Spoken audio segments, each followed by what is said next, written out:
Anyway, welcome everybody. It's a nice opportunity to talk to all of you, and something that I'm kind of new to, but I suppose many of us are new to this mode of communication. And asking somebody who's spent more than 35 years with Adivasis under mango trees and tamarind trees with a whole day to spend, to try and tell a story that spans over 3 decades in about 15 or 20 minutes is really asking for the impossible, but I'll try and do so. So anyway, so the thing what I wanted to start with is that Accord starts, it's going to be a 3-part presentation where we'll talk first about the Accord story and the birth of Just Change, both of which I will do. And the third part is the more recent thing of where we have reincarnated Just Change in a new avatar, which Anil will take over. So this story begins, actually, we are based in the Gudlur Valley in Tamil Nadu. So it's a stunningly beautiful place, as you can see. And we came here, Mari and I, my wife Mari and I came here in 1984. We have 4 communities, tribal communities living in this valley. The 4 communities are the Panias. I think that's the next slide. Sorry, Vinay, yeah, that's it. So we have 4 communities that we work with: the Panias, the Katinayakins, the Betakurumbas, and the Molukurumbas. All these tribes use the landscape in very different ways, but these are the 4 communities that we are predominantly working with. The Adivasis of the Gudlur Valley, more so than Adivasis in other parts of India, had been dispossessed of their land through various processes. First, in colonial times, to the government, when the government declared that forests were the property of the crown, and then subsequently to tea estates, and then to immigrant work settlers who have come especially from Kerala, who came into the area. And so in 1986, with a group of young Adivasis, we launched Accord basically to fight for the land rights. And it's been a long march since 1986, where we went on to form, as we responded to the community's needs, we kept creating new organizations and new institutions and to cater to those needs, and right up to enabling them to engage in a modern market on their own terms. But we started in 96. Accord was set up more as a catalyst organization, not the typical NGO as such.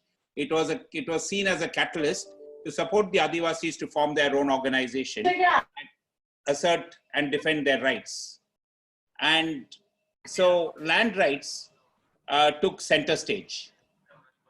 Vinay, if we move to the next slide. So tribals were organized into village Sangams, and a small group of Adivasis who helped set up Accord went from village to village, organizing village Sangams. And these village Sangams federated in 1988 to form the Adivasi Munnetra Sangam, which today is the representative of the Adivasis of the island.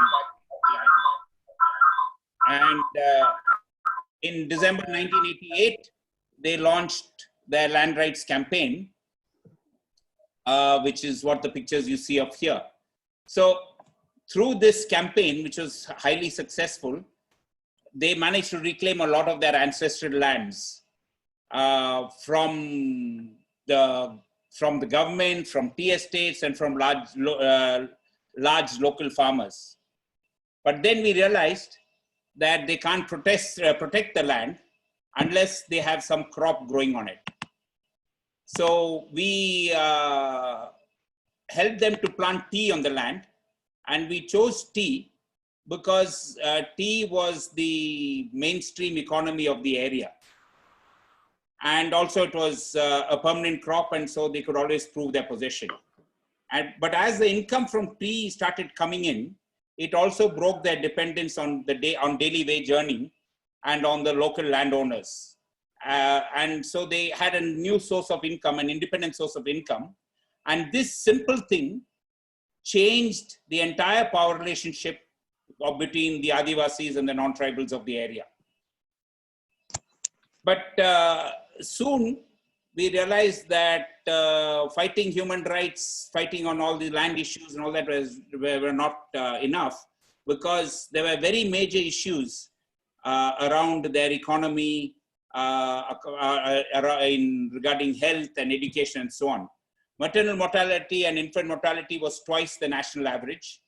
And with the exception of the Mulukurumbas, nearly 95% of the children had no formal schooling to speak of. And nearly every one of them was in debt in one form or another, which made them further dependent and vulnerable to the local landowning communities. And so in response to this need, Accord broadened its scope, and we went beyond land rights and human rights to include health, education, and economic development. And so the health work, which is the next slide, began when Deva and Rupa, two young doctors freshly graduated from CMC Vellore, joined us, and they started a highly successful community health program.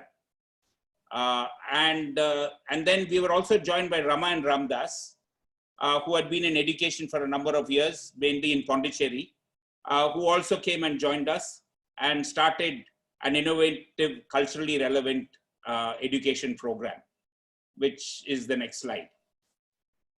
And I'm just pausing for the slide. I think there's a time lag in the change of slides. So yeah, so we started this culturally relevant education, and so that children normally did not go to schools because the schools were very alien to them. And so we tried to create an atmosphere where children would feel welcome and at home. So I should perhaps mention here that we have always worked with a social justice lens and not a poverty or a development lens. We were driven by an analysis and understanding of power, and firmly believe social change will take place only when power relations change. I will not expand on this as much as I'm tempted to. This is my favorite topic, to talk about power relationships and how that causes inequality and so on, but I'll resist. And I'll leave it, if some of you are interested, we can pick this up during the question and answer session. But I think it's important for all of you to bear in mind right through this presentation that what we are really trying to do is attempting to change power relationship. And this has defined our work and has manifested itself in a variety of ways. But to get back to the story and in a chronology, as the Adivasi started gaining courage and the confidence that they could change their lives, they started seeking curative health services also. But our failure in supporting them to get proper healthcare, curative healthcare through the government hospitals and other missionary hospitals nearby, led to a proposal from the community of asking us, why can't we have our own hospital? And that seems such a crazy idea. Imagine, and especially for people like us who come from what is today called an activist background, the idea of starting a hospital was just out of the question. But as people kept talking about it and the idea slowly grew, it suddenly developed into an attractive proposition. And it coincided with two doctors who had returned from the US, Nandakumar and Shaila, contacting us to explore the possibility of starting a rural hospital. And voila, that's what we did. And we set up Ashwini as so when they came to Goodlore, we set it up as a separate organization called Ashwini. And Ashwini now runs 40-bedded state-of-the-art hospital and a large community health program. Again, if we have time during the question and answers, we can talk about how the hospital was much more than a hospital, much more than just providing healthcare. It also acted as an agent of change in a very significant way. In 1995, we had a big Mahasabha, 5-day Mahasabha, where a few hundred Adivasis came together. And it was there, based on the success of the hospital and Ashwini and the way it changed the relationship with the non-tribals around, the Adivasis at that Mahasabha said, can't we start more community organizations to meet our needs? And that's how we decide to launch a new strategy where a number of, to meet the developmental needs of the community, and a number of organizations were started. We had the Vidyodaya school, which grew out of the education program when Raman Ramdas expanded the education program. And this was, we set up another trust called the Vishwa Bharati Vidyodaya Trust, which ran the school and continued with the education program.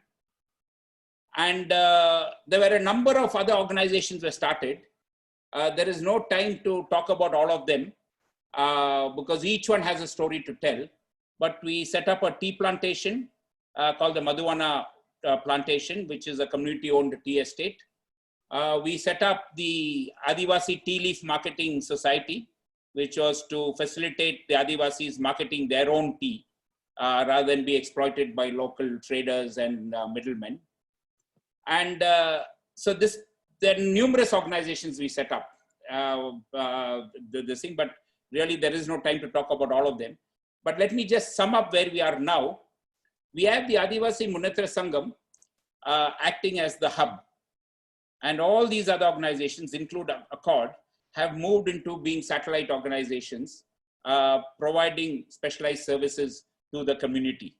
The AMS takes care of all the defending the Adivasi rights over land and forests. And right now, they're currently focused on implementing the Forest Rights Act. And all the other organizations around them, which you can see in the screen, and there are a few smaller interventions, are all providing these services. But what is important is that all these organizations are owned by the community. All the board members are Adivasis, and even the staff, more than 90% of all staff are Adivasis.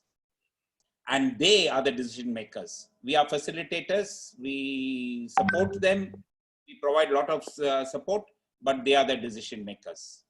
So there, I think I've achieved the impossible. I've told you a story of about a 35-year journey in a little over, I don't know how many, 5-10 minutes, but it doesn't end there because there is another part to it. That was just chapter 1. I now like to move on to the second chapter in the story before handing over to Anil. And this is the crucial part of this dialogue, and that is about Just Change. Just Change India is about how the Adivasis decided to engage with the market. While all this other work was going on through Accord and its sister organizations, and we were steadily gaining ground, massive social change was taking place. Suddenly the rug was completely pulled out from under our feet because India jumped on the Western-driven bandwagon of globalization and liberalization. I am sure all of you are aware of what this means, what it has meant in weakening local economies, in eroding self-reliance and resilience of local communities. And so I won't go into all that now here. But how did this impact on the Adivasis of Kunnur? One single major thing happened. Tea prices crashed. And we are basically a tea economy. It had taken years to build a strong economic base for the Adivasis by each of them establishing small plots of tea, which gave them an assured and independent income. But now, as prices hit rock bottom, they could not even recover the cost of their own labor needed to cultivate the tea. So looking for solutions, since shifting from tea was not an option, we came across fair trade, which promised a premium of 15%. We were quick to take advantage and started by sending a container of tea to Germany through GEPA, a remarkable fair trade organization. The result of this partnership, we thought, was the answer to all our prayers and all our problems. But a couple of problems cropped up, and which I will talk about in a minute. The first problem came because the ATP is the Adivasi Tea Project, and many of them have joined this Varta. Started with 2 young German students, medical students, who came and visited us and went back to set up the support organization to support the whole Adivasi struggle in Gudlur. And in 1977, the ATP invited a group of Adivasis to Germany. That team that went there were thrilled to bits to see the solidarity of strangers who bought their tea from One World shops run by volunteers. But one evening, after a meeting with the people who bought Adivasi tea, Bowman, the then secretary of the AMS, approached me bewildered. Stan, I don't understand this, he said. These people buy our tea not so much because they think it is the best, but because they want to support us back in Gudlur, right? I nodded. And then he said, even more confused, but then they are paying more for the tea, isn't it? And I said, yes, because that's how it works. Because what the premium that they pay is what comes back to us and help us to plant more tea and support the work that we do. And Bowman exploded. He said, but that's not fair. These people are our friends. They should pay less for the tea and not more. And we must make sure that they get the best tea possible. And in this simple sentiment, Bowman described a very, very different market scenario. A market that is based on relationships and solidarity. Many people say we are being very utopian, thinking that you can build a market. But we'll explore that as we go on this evening. And the other problem that cropped up along with it was that fair trade organizations are as susceptible to the so-called market forces as anyone else.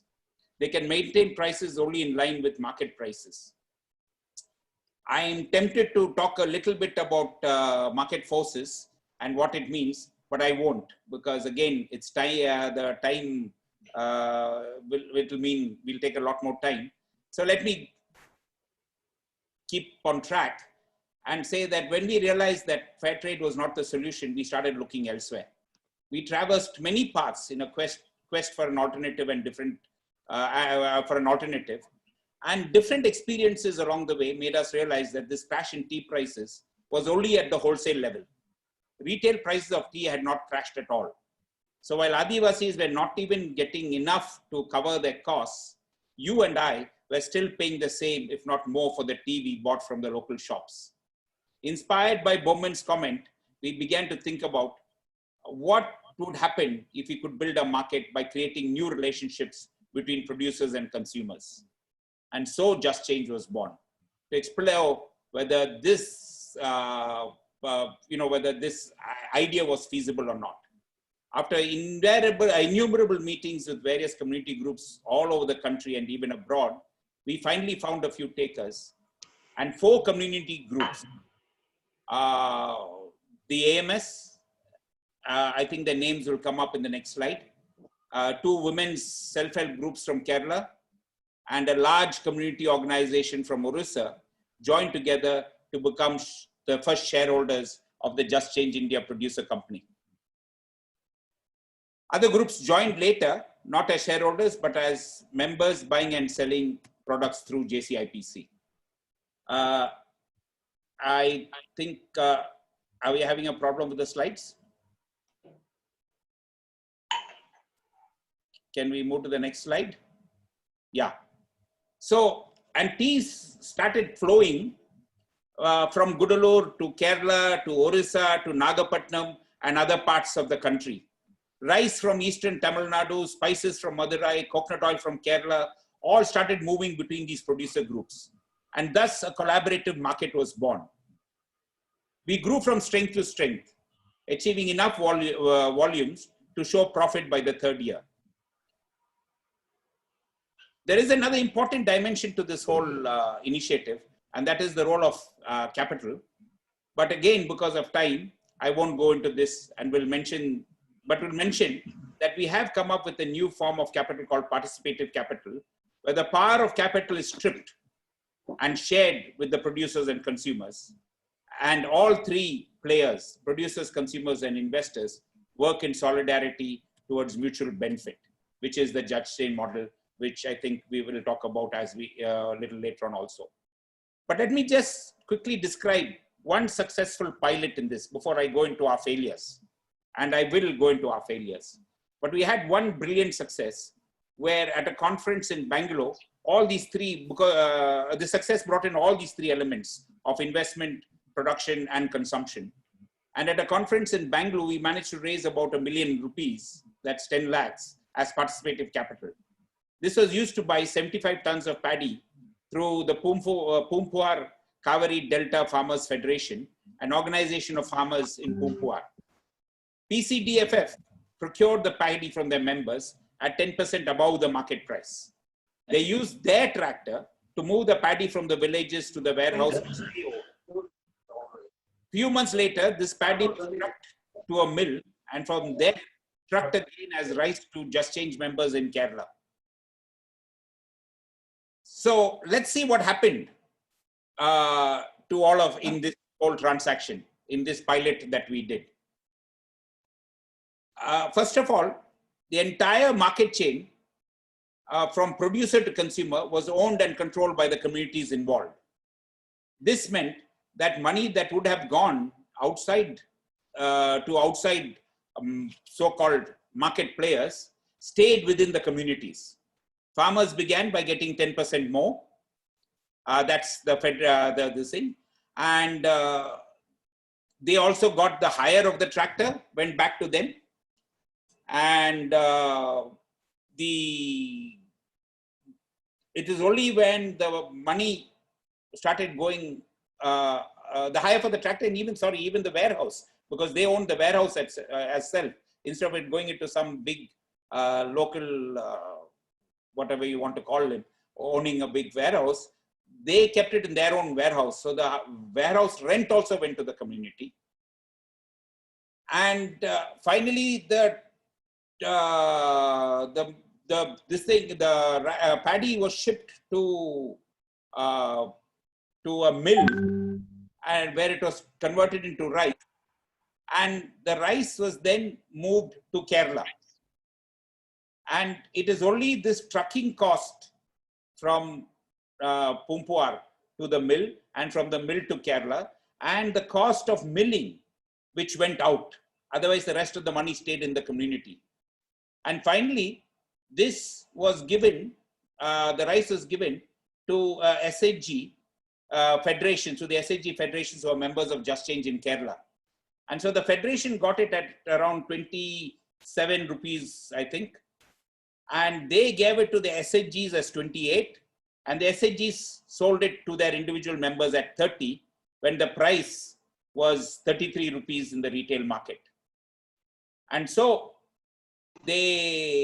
what we found in this was the consumer and their organizations had a gain of, and their organizations and the consumer themselves, individual members, had a gain of 3 plus, I'm bad at maths, so 3 plus 2 plus 1. So 5 rupees straight away there. And so when we looked at the total benefit that accrued, we found that we had a return of nearly 32% on our investment, in a 6-month period. But the numbers are not important at this point. The important part of the story is like by working together, we took control of the market. But even as we drowned in the euphoria of our success, disaster struck. 2 of our key, and this is where our failures and our problems come up. 2 of our key shareholder groups who are the primary consumers in Kerala collapsed and had to shut shop. And all our efforts to build local retail systems in these groups more or less came to nothing. We also faced many other problems, which I won't go into now, except to say, creating the last mile retail mechanism. Everywhere in the country, producers have been organized, their produce aggregated. But at the consumer end, there is no attempt to build a collective. People buy their daily needs as individuals, thus leaving them susceptible to advertising, branding, and high pressure marketing. So this is our the challenge that brands and everything take on, and we function in the market.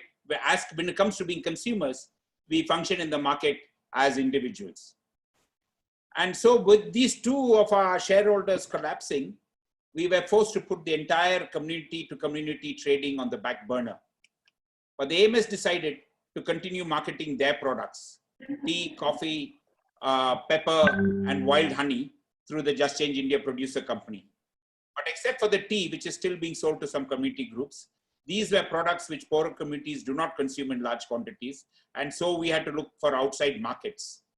And so I had to end up with having to use the usual marketing gimmicks, attractive packaging, branding, etc. And so in the next slide, you will see some of our current products that we are selling through JCIPC under the First People's brand. So we have coffee, we have tea, we have honey, and we have pepper, all of it which is being sold through the First People's brand. There is more to the story which Anil will take on to. So let's fast forward to 2020. What happened in 2020? The Vikalp Sangam happened. And in January, and we have been involved with the Vikalp Sangam from, I think, the very initial days. But in January this year, the alternative economy Vikalp Sangam was held in Pondicherry. At this gathering, I confessed that after nearly 20 years of trying to get this concept of just change off the ground, if we were to be honest, we had to admit that though it was a great idea and we had numerous stories of success, the bottom line was that we had not succeeded in creating a real alternative and in having real impact. Pushing 70, I also admitted that there was no longer the energy to work on reviving the concept. But obviously, this lit a spark as a predominantly young group at the Sangam decided that they would like to take it on and joined us for numerous discussions, sometimes late into the night, to chalk out a plan of action to launch what has come to be called, in the parlance of the young techies, many of the ones who joined us are young techies, they promptly christened it Just Change 2.0. And with that, I will hand over to Anil to take you through the third and most important part of Just Change 2.0.